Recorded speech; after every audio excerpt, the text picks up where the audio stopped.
Air India വിമാനത്തിൽ ഭക്ഷ്യവിഷബാധയെന്ന് പരാതി. ഇന്നലെ ലണ്ടനിൽ നിന്ന് മുംബൈയിലേക്കുള്ള വിമാനത്തിലാണ് ക്രൂ അംഗങ്ങൾക്കും യാത്രക്കാർക്കും ദേഹാസ്വാസ്ഥ്യമുണ്ടായത്.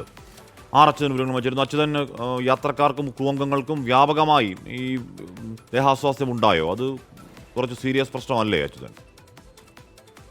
കാശ്മി, ഇന്നലെയാണ് ഈ സംഭവം ഉണ്ടായിരിക്കുന്നത്. അതായത് ലണ്ടനിൽ നിന്ന് മുംബൈയിലേക്ക് എത്തിയ എയർ ഇന്ത്യ വിമാനത്തിലാണ് ഈ യാത്രക്കാർക്കും ക്രൂ അംഗങ്ങൾക്കും ഇത്തരമൊരു ദേഹാസ്വാസ്ഥ്യം അനുഭവപ്പെട്ടത്. അതായത് ഇവരിൽ പലർക്കും ഛർദിയും തലകറക്കവും അനുഭവപ്പെടുന്ന ഒരു സാഹചര്യം ഉണ്ടായി.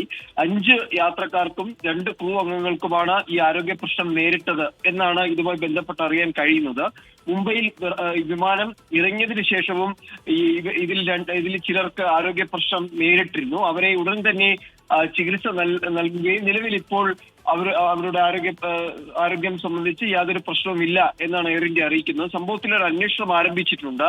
ഒരുപക്ഷേ ഈ വിമാനത്തിന്റെ ക്യാബിനകത്തെ ഓക്സിജന്റെ കുറവ് മൂലമാകാം ഇത്തരമൊരു അസ്വസ്ഥത ഉണ്ടായത് എന്ന ഒരു നിഗമനം കൂടി, അല്ലെങ്കിൽ അത്തരമൊരു വിവരം കൂടി എയർ ഇന്ത്യ പങ്കുവയ്ക്കുന്നു. പക്ഷേ ഇതുമായി ബന്ധപ്പെട്ട സ്ഥിരീകരണമില്ല. നിലവിൽ എന്തായാലും ഒരു അന്വേഷണം പുരോഗമിക്കുന്നുണ്ട്. ഏതെങ്കിലും തരത്തിലുള്ള ഭക്ഷ്യവിഷബാധയാണോ അനുഭവപ്പെട്ടത് എന്നതുൾപ്പെടെയുള്ള കാര്യങ്ങൾ ഇപ്പോൾ പരിശോധിച്ചു വരികയാണ് ഹാഷ്മി. ഓക്കെ.